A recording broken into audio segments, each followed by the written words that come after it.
Terima kasih Bapa, kami bersyukur buat malam ini Tuhan izinkan kami boleh ada di mesbah doa dan biarlah kami boleh membuka hati kami untuk kebenaran firman Tuhan. Urapi hamba-Mu yang tidak ada papanya, urapi setiap kami Tuhan. Kami buka hati kami bagi firman-Mu di dalam nama Tuhan Yesus. Kami berdoa dan kami sambut firman Tuhan. Haleluya.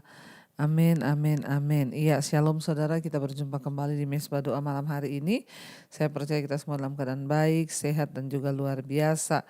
Iya, baik, saya akan bacakan kesaksian yang sudah masuk. Shalom, selamat malam Ibu Pendeta Debbie Basjir. Saya Ibu Gebi dari Poso. Ya, dan saya pertama kali ikut mesbah doa itu sejak bulan November 2021. Karena saat itu dibagikan teman Facebook saya. Saya mau bersaksi tentang kebaikan Tuhan, Bu. Suami saya seorang karyawan di salah satu perusahaan yang ada di Kota Poso. Pada bulan November 2022, waktu suami saya menandatangani kontrak kerja untuk tahun 2023. Tapi waktu suami saya tanda tangan, ternyata kontrak kerja untuk tahun 2023 itu suami saya hanya berlaku 3 bulan. Mulai dari bulan Januari sampai dengan bulan Maret 2023. Katanya karena ada pelanggaran yang dibuat oleh suami saya. Sebagai manusia, saya sangat khawatir karena suami adalah tulang punggung ya dalam rumah tangga dan juga umur suami saya sudah tidak memungkinkan untuk melamar di perusahaan lainnya. Setiap malam ketika Ibu Debbie berdoa dan berkata, ya Tuhan, kami berdoa bagi yang ada dalam pergumulan, saya tuh langsung memperkatakan, Bu. Saya katakan di dalam nama Tuhan Yesus, biar suami saya tidak kehilangan pekerjaannya Tuhan. Saya berdoa dalam nama Tuhan Yesus biar kontrak kerja suami saya itu diperpanjang. Puji Tuhan Ibu, Tuhan Yesus tuh baik dan sangat baik. Ya Tuhan menjawab doa-doa saya karena akhirnya suami saya sudah menandatangani kontrak kerja yang baru. Saya mengucap syukur kepada Tuhan Yesus, terima kasih juga untuk Ibu Pendeta Debbie Basjir yang terus menjadi garam dan terang dunia bagi kami dalam memberitakan firman Tuhan. Tuhan Yesus memberkati dalam pelayanan bersama dengan keluarga. Amin, amin, amin. Puji Tuhan ya Ibu Gebi dari Kota Poso. Ya memang ketika kita mengandalkan Tuhan maka Tuhan itu pasti turut bekerja mendatangkan kebaikan. Iya, siapa yang tidak khawatir saudara sebagai tulang punggung dalam keluarga, suami hanya mendapatkan kontrak kerja selama 3 bulan. Sementara umur juga sudah tidak muda dan sudah tidak memungkinkan cari pekerjaan di perusahaan yang lain. Tapi Ibu Gebi tetap mengandalkan Tuhan karena kita percaya berkat itu datangnya dari Tuhan. Sehingga akhirnya ya Ibu Gebi boleh melihat mujizat Tuhan, suaminya kembali diperpanjang kontrak kerjanya dan memang bagi Tuhan tidak ada perkara yang mustahil. Baik Bapak Ibu, kita akan melanjutkan pembacaan firman Tuhan malam hari ini. Kemarin kita sudah sampai di Hakim-Hakim pasal yang ke-11 tentang Yefta dan Gilead. Yefta seorang anak haram dari perempuan sundal yang peranakan oleh Gilead, saudara. Jadi karena dia anak haram diusir oleh keluarganya dan dikatakan bahwa dia tidak akan mendapat hak waris ya. Sehingga Yefta pergi ke tanah Tob, lalu para tua-tua atas seizin Tuhan mendatangi Yefta dan membujuk dia untuk kembali dan melawan orang Midian. Tadi malam kita sudah baca bagaimana Yefta berkata kepada para tua-tua itu, seandainya aku menang dalam pertempuran, apakah kalian akan menjadikan aku pemimpin di antara kalian? Dan mereka berkata, iya. Ya kami akan berbuat seperti katamu ya. Dan akhirnya Yefta menyerahkan semua itu ke dalam tangan Tuhan. Kita akan lanjutkan sekarang Hakim-Hakim 11 ayat yang ke-12, judul perikopnya Yefta dan Bani Amon. Ya, ayat 12, ketika Yefta mengirim utusan kepada Raja Bani Amon dengan pesan, apakah urusanmu dengan aku sehingga engkau mendatangi aku untuk memerangi negeriku? Ya, Yefta mengirim surat saudara untuk Bani Amon ya, berkata kepada rajanya, apakah urusanmu? Dan dikatakan di sana ayat yang ke-13 ya. Jawab Raja Bani Amon kepada utusan Yefta, ya, orang Israel ketika berjalan keluar dari Mesir telah merampas tanahku dari sungai Arnon sampai ke sungai Yabok dan sampai ke sungai Yordan. Maka sekarang kembalikanlah semua itu dengan jalan damai. Lalu Yefta mengirim pula utusan kepada Raja Bani Amon, ya, dengan pesan, beginilah kata Yefta, orang Israel tidak merampas tanah orang Moab dan tanah Bani Amon. Sebab ketika berjalan keluar dari Mesir, orang Israel melalui padang gurun sampai ke laut Tiberau dan tiba di Kades. 17, ketika itu orang Israel mengirim utusan kepada Raja negeri Edom dengan permintaan, izinkanlah kiranya kami berjalan melalui negerimu ini. Tetapi Raja negeri Edom tidak mau mendengar. Mereka mengirim juga utusan kepada Raja negeri Moab. Tetapi Raja ini menolak, maka orang Israel tinggal di Kades. Saudara, kita ingat ya dulu ketika mereka sedang berjalan dari Mesir menuju padang gurun, mereka melewati negeri ini. Mereka hanya izin untuk lewat, tapi tidak diperbolehkan oleh rajanya. Sehingga ya terjadilah peperangan saudara, dan Israel menaklukkan mereka. Ya, apakah maksudnya Yefta mengulang ya, dikatakan di sana ya ayat yang ke-14, Yefta mengirim utusan kepada raja bangsa Amon ya karena ingin mengetahui mengapa orang-orang Israel di negeri Gilead diserang ya oleh mereka. Sang raja menjawab bahwa Israel sudah mencuri negeri ini dan dia menginginkan negeri itu kembali ya. Tapi Yefta mengirimkan pesan lagi kepada raja bangsa Amon bahwa dalam pesan itu Yefta memberikan 3 argumen terhadap klaim ya sang raja. Yang pertama, Yefta berkata, pertama-tama Gilead bukan negeri sang raja karena Israel merebutnya dari orang-orang Amori, bukan bangsa Amon. Ya, yang kedua, Israel harus memiliki negeri yang diberikan oleh Allah Israel dan Amon harus memiliki negeri yang diberikan oleh dewa Amon. Dan yang ketiga, tidak ada seorang pun yang menggugat kepemilikan Israel atas negeri ini karena negeri ini sudah ditaklukkan 300 tahun. Jadi lama saudara, 300 tahun sebelumnya ya. Dan demi kehormatan Yefta dia berusaha untuk menyelesaikan masalah ini tanpa pertumpahan darah. Tetapi Raja Bani Amon mengabaikan pesan itu dan mempersiapkan pasukannya untuk berperang.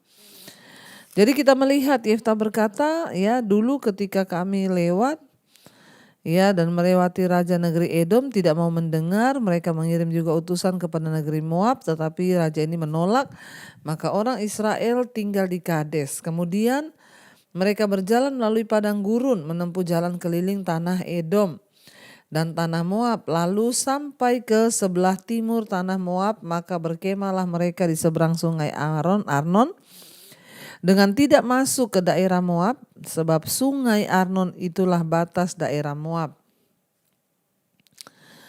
Ayat 19, lalu orang Israel mengirim utusan kepada Sihon, raja orang Amori, raja di Hesibon, dan orang Israel meminta kepada izinkanlah kiranya kami berjalan melalui negerimu ini sampai ke tempat yang kami tuju.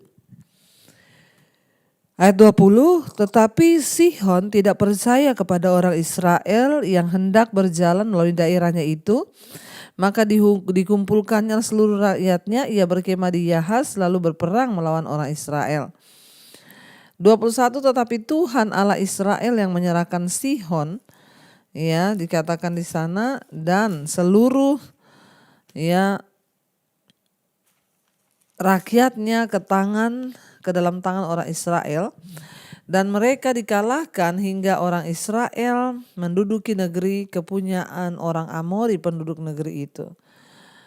22, demikianlah dimiliki orang Israel seluruh daerah orang Amori, yaitu dari sungai Arnon sampai ke sungai Yabok, dan dari padang gurun sampai ke sungai Yordan. Maka sekarang Tuhan Allah Israel telah merebut milik orang Amori bagi Israel, umatnya. Apakah engkau hendak memiliki pula tanah mereka itu? Bukankah engkau akan memiliki apa yang diberi oleh Kamos Allahmu?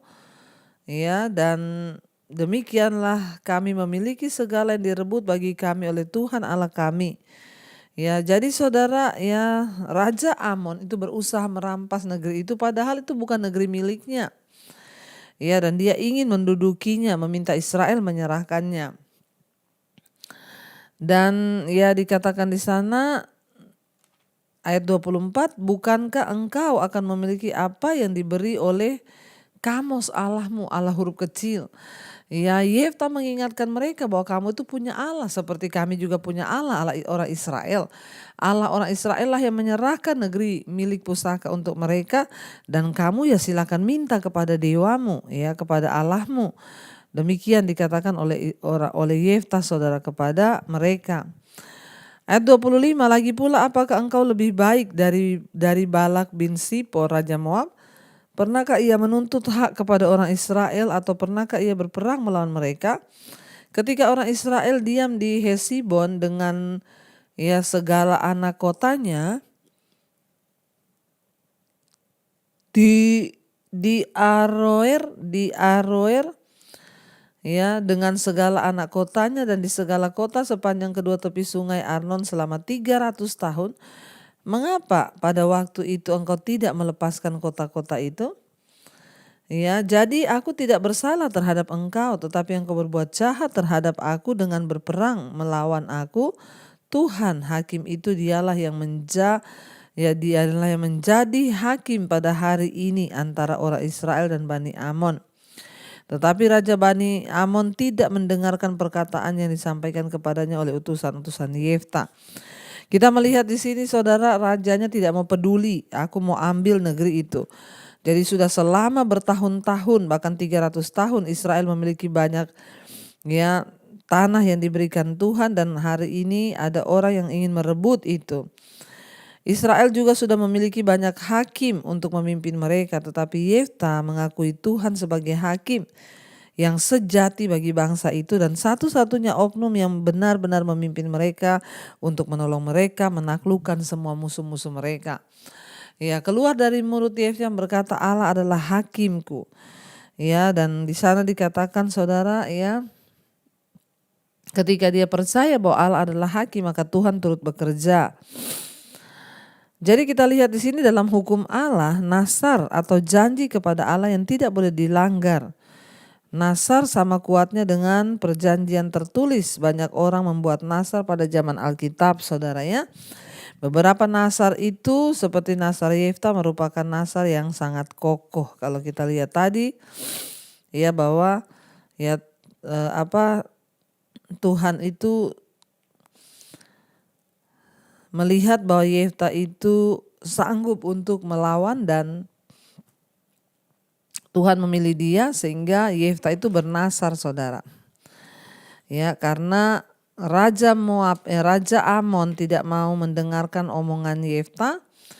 Dia malah menantang. Ya, kita lihat ayat 28 di sana dikatakan lalu roh Tuhan menghinggapi Yefta. Ia berjalan melalui daerah Gilead dan daerah Manasye, kemudian melalui Mispa di Gilead, dan dari Mispa di Gilead ia berjalan terus ke daerah Bani Amon. Lalu bernasarlah Yefta kepada Tuhan, katanya, jika engkau bersungguh-sungguh menyerahkan Bani Amon ini ke dalam tanganku, maka apa yang keluar dari pintu rumahku untuk menemui aku pada waktu aku kembali dengan selamat dari Bani Amon itu akan menjadi kepunyaan Tuhan, dan aku akan mempersembahkannya sebagai korban bakaran. Ya, jadi Yefta bernasar, dia membuat nasar kepada Tuhan bahwa kalau Tuhan memberi dia kemenangan, ya, maka siapapun yang pertama kali keluar dari pintu rumahnya ketika dia pulang, ya, maka itu akan dipersembahkan sebagai korban bakaran kepada Tuhan. Ya, dan akhirnya saudara dikatakan di sana, ya, lalu maka apa yang keluar dari pintu rumahku untuk menemui aku pada waktu dia kembali dari perang itu dan menang, maka itu akan dipersembahkan kepada Tuhan sebagai korban bakaran. 2:32 kemudian Yefta berjalan terus untuk berperang melawan Bani Amon, dan Tuhan menyerahkan mereka ke dalam tangannya. Ia menimbulkan kekalahan yang amat besar di antara mereka, mulai dari Aroer sampai dekat Minit, 20 kota banyaknya, dan sampai ke Abel Keramim, sehingga Bani Amon itu ditundukkan di depan orang Israel. Yefta luar biasa dipakai Tuhan untuk menundukkan orang Israel, saudara.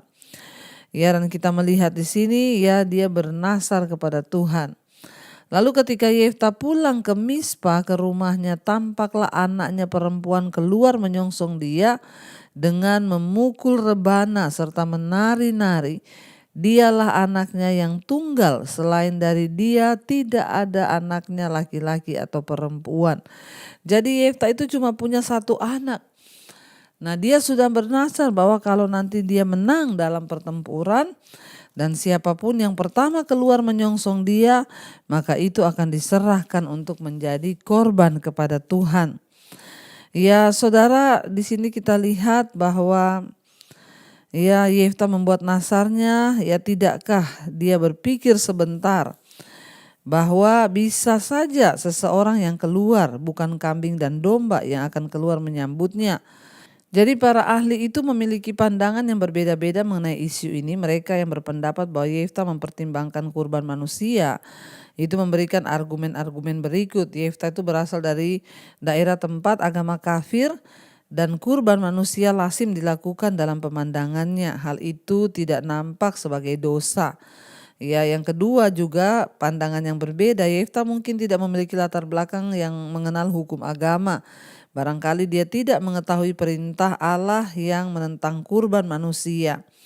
Ya, bahkan ada orang-orang yang berpendapat bahwa Yefta tidak mungkin ingat tentang kurban manusia, menunjukkan fakta lain. Ya, sebagai pemimpin bangsa Israel, Yefta pasti mengetahui hukum-hukum Allah bahwa kurban manusia itu jelas-jelas dilarang. Ya, tidak ada imam yang sah yang akan mau membantu Yefta melakukan nasarnya kalau yang dikurbankan itu adalah seorang manusia. Tapi apapun yang dipikirkan Yefta ketika membuat nasar ini, apakah dia memang mengorbankan anak perempuannya atau tidak, ya, sebagian pakar menganggap Yefta melakukannya karena nasarnya adalah hendak ya membuat kurban, ya. Sebagian lagi menganggap dia tidak melakukan itu, ya, dan mereka memberikan dua alasan. Ya, mungkin yang pertama, kalau gadis itu harus mati, dia tidak akan menghabiskan 2 bulan terakhirnya di pegunungan. Allah tidak menghargai nasar yang didasarkan pada praktek kejahatan. Jadi di sini saudara dikatakan ketika dia kaget waktu dia pulang dari perang, ternyata yang menyongsong dia itu anak perempuan satu-satunya. Anak itu tidak pada laki-laki, cuma satu itu. Ya.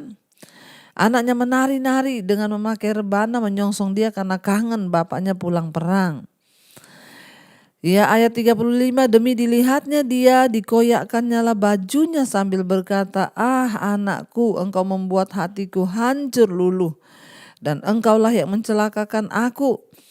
Aku telah membuka mulutku bernasar kepada Tuhan dan tidak dapat aku mundur."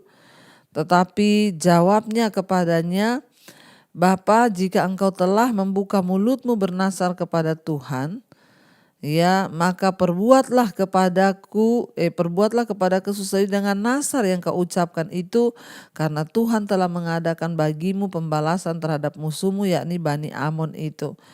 Jadi Yefta itu kaget ketika melihat anaknya, dia kecewa saudara, dia mengoyakkan bajunya dan berkata, "Ah, kenapa engkau membuat hatiku hancur luluh? Engkaulah yang mencelakakan aku, anakku. Aku sudah membuka mulut bernasar kepada Tuhan." Dan anaknya itu menjawab dia. Anaknya bilang, "Bapak, ya kalau papa sudah bernasar kepada Tuhan, maka papa harus melakukan nasar itu. Ya, sebab Tuhan itu telah memberikan engkau kemenangan." Ya, ayat 37 lagi katanya kepada ayahnya, "Hanya izinkanlah aku melakukan hal ini. Berilah keluasan kepadaku 2 bulan lamanya supaya aku pergi mengembara ke pegunungan dan menangisi kegadisanku bersama-sama dengan teman-temanku. Ya, saudara, jadi anaknya meminta izin kepada Yefta, ya. Nasar Yefta yang tanpa dipikir dulu itu menyebabkan duka yang tidak terkira baginya. Ketika terbakar emosi atau kekacauan pribadi, mudah untuk membuat janji kepada Allah. Namun janji-janji ini mungkin kedengarannya sangat rohani pada waktu kita mengucapkannya, tetapi pada akhirnya bisa mengakibatkan rasa bersalah yang dalam, bahkan frustrasi ketika kita terpaksa harus menepatinya, padahal itu sangat berat. Makanya hati-hati kalau bernasar, dipikir dulu, diingat dulu, jangan sembarangan mengucapkan di hadapan Tuhan. Oh Tuhan, kalau usaha saya berhasil, pokoknya saya mau kasih dulu. Saya juga pernah, saudara, ada orang ya datang dari luar kota, dia minta didoakan. Tolong doakan Bu, ini saya lagi ada tender proyek di Jakarta. Nanti kalau proyek itu goal, saya mau persembahkan keuntungannya 50% buat Ibu Debbie supaya dipakai untuk pelayanan. Waktu dia berkata begitu, saya langsung bilang, Pak, jangan berkata begitu loh. Hati-hati kalau Bapak berkata begitu, kalau tidak ditepati. Nggak usah Bapak berjanji begitu. Yang penting Bapak mengucap syukur sama Tuhan, Bapak hidup benar, ya terserah berkat itu Bapak mau kasih ke orang yang lebih membutuhkan, enggak apa-apa, tapi jangan bernasar. Hati-hati kalau nasar itu tidak ditepati. Dan benar saja saudara, akhirnya tender itu dimenangkan, ya jangankan 50%, 1 rupiah aja dia enggak kasih. Hati-hati bernasar, jangan hanya mau menyogok Tuhan. Yefta tidak berpikir dia bernasar dan hatinya hancur ketika melihat anaknya yang keluar. Lalu anaknya mohon pamit dan berkata dia minta izin selama 2 bulan, beri dia kesempatan ya untuk dia mau ya menikmati, menangisi ya keperawanannya, sebab dia anak yang masih remaja, belum menikah, sebentar lagi akan dibunuh saudara. Ya lagi katanya kepada ayahnya, hanya izinkan aku melakukan hal ini, berilah keluasan kepadaku 2 bulan lamanya supaya aku pergi mengembara ke pegunungan dan menangisi kegadisanku bersama-sama dengan dia teman-temanku. Ayat 38, jawab Yefta, ya pergilah. Dan ia membiarkan dia pergi 2 bulan lamanya. Maka pergilah gadis itu bersama-sama dengan teman-temannya menangisi kegadisannya di pegunungan. Setelah lewat kedua bulan itu, kembalilah ia kepada ayahnya, dan ayahnya melakukan kepadanya apa yang telah dinasarkannya itu. Jadi gadis itu tidak pernah kenal laki-laki, dan telah menjadi adat di Israel bahwa dari tahun ke tahun anak perempuan orang Israel selama 4 hari setahun meratapi anak perempuan Yefta orang Gilead itu. Ya semua harus terjadi. Yefta sudah terlanjur bernasar dan dia harus menepati nasarnya kepada Tuhan. Karena itu saudara, ya kita belajar banyak hal malam ini.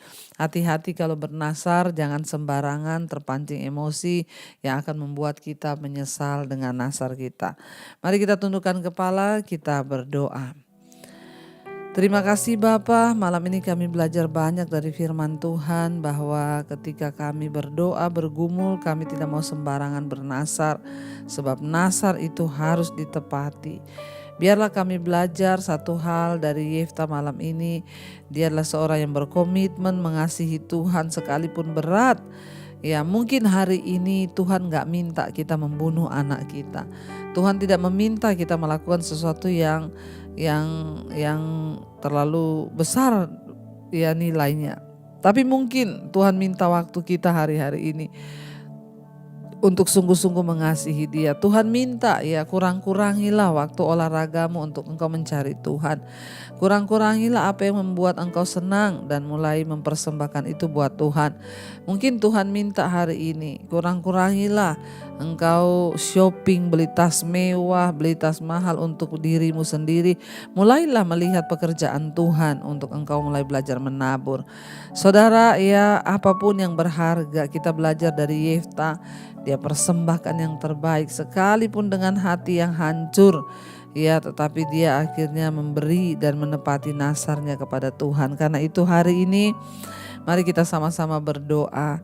Tuhan, berikan kami kemampuan untuk mengasihi Tuhan dengan segenap hati dan tidak sembarangan mengucapkan nazar kepada Tuhan.